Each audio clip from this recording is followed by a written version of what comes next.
Im heutigen Video geht es um das Buch Die Thank You Economy, also die Danke-Ökonomie von Gary Vaynerchuk. Ich habe das Buch für euch gelesen und gebe euch hier ganz kurz die wichtigsten Mitbringsel aus diesem Buch, ein paar wirklich gute Ideen und Gedanken. In diesem Buch geht es darum, wie Social Media die Art und Weise, wie wir mit Kunden kommunizieren, verändern und nun angewendet auch auf YouTuber oder überhaupt Influencer oder Leute, die Inhalte produzieren. Natürlich sind alle Leute, die Inhalte konsumieren, auch in gewissem Sinne unsere Kunden. Ich glaube, da hat es also auch ein paar wichtige Punkte. Also auf jeden Fall lohnt sich das hier. Was verändert Social Media? Und ich kann es gleich vorwegnehmen, ein Gedanke, der mir sehr gut gefallen hat in diesem Buch ist, es dreht die Machtverhältnisse wieder zurück zum Kunden.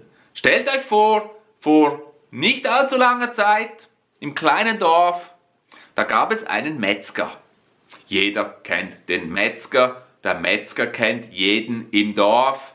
Der Metzger weiß ganz genau über die Vorlieben seiner Kunden. Er weiß zum Beispiel, der Heinrich Müller, der will immer den Schinken zu Weihnachten und der Max, der liebt die Steaks, das weiß der. Und wenn der Kunde kommt, dann sagt er dem immer schon, schau hier, ich habe für dich ein Prachtstück von Fleisch. Und das ist eine Beziehung, die super funktioniert.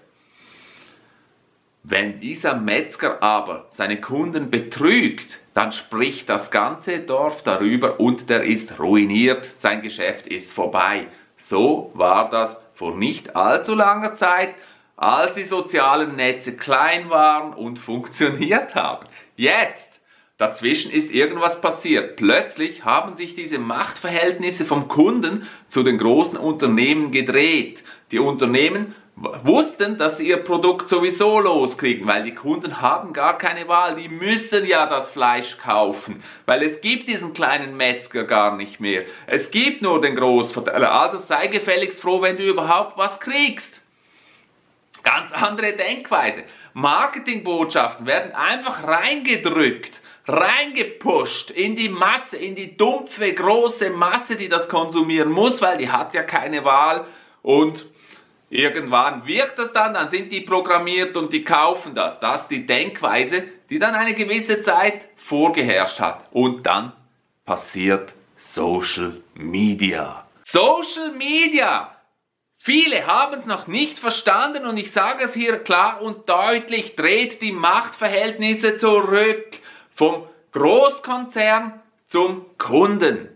Weil wenn jetzt ein Mist passiert, dann weiß das jeder. Die Kunden sind vernetzt, die sprechen miteinander, das spricht sich rum auf viel größerer Skala, als das früher war, aber im Prinzip die Welt wird zum Dorf dank Social Media und die Unternehmen müssen nun wieder auf ihre Kunden zugehen. Die müssen den Kunden als Person, als Individuum so gut wie möglich behandeln. Eine Riesenverschiebung aus meiner Sicht in den Machtverhältnissen oder in dem Machtgefüge zwischen Kunden und Anbieter, zwischen Dienstleister und Kunde. Also der erste Punkt im Buch hier, ganz klar das Kräfteverhältnis, das sich wieder dreht, zurück von der Industrie, zurück zum Kunden.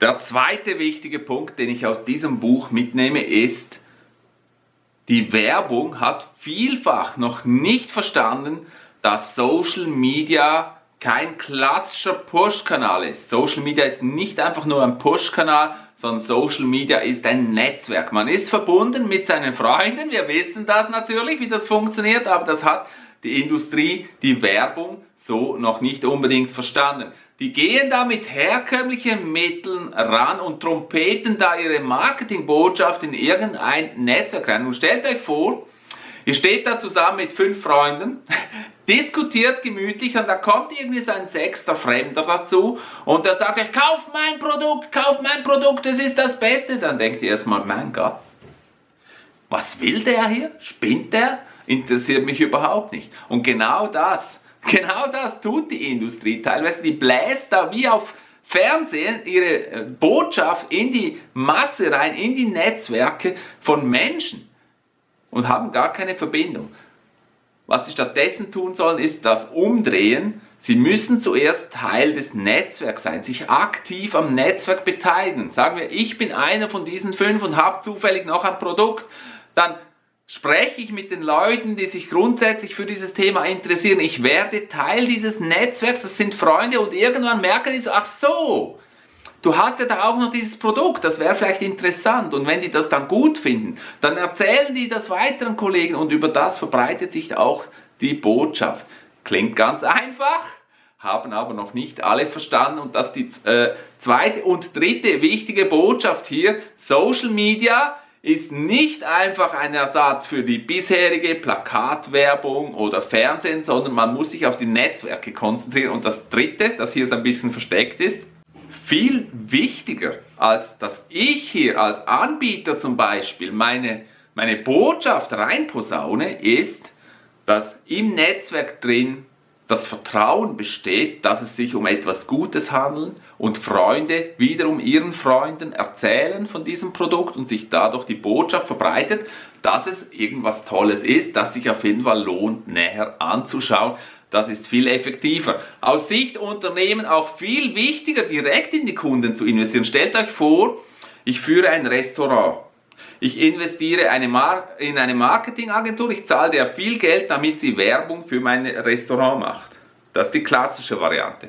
Stattdessen gehe ich jetzt einfach hin und investiere das Geld direkt in meine Kunden. Ich sage zum Beispiel jeden Freitagabend für Stammgäste gratis Abendessen. Das spricht sich rum. Die erzählen das ihren Freunden, die fühlen sich geschätzt als Kunden. Sie sind es ja auch. Also wozu das Geld in die Marketingorganisation, wenn ich stattdessen direkt in die Kunden und ins Netzwerk zu den Kunden, ich mache die zu meinen Freunden investieren kann. Das aus meiner Sicht die Kernbotschaften aus diesem Buch.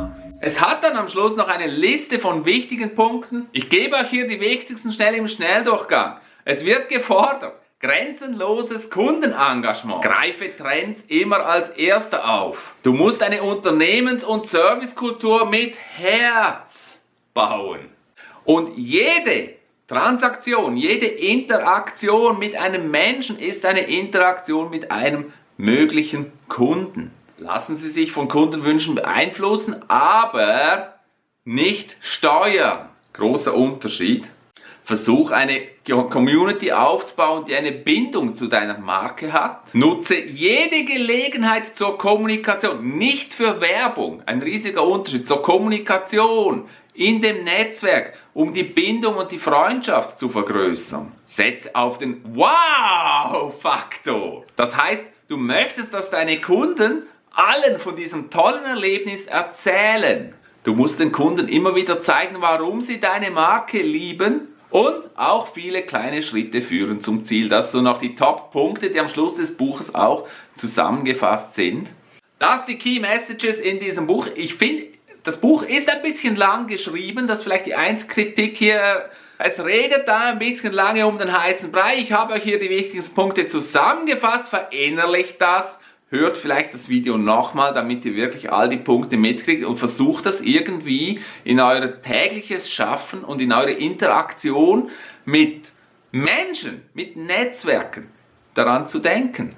Ich hoffe, euch hat das Video gefallen. Vergesst nicht zu abonnieren, kleine Glocke drücken für Benachrichtigungen, wenn es was Neues gibt und sehe euch im nächsten Video.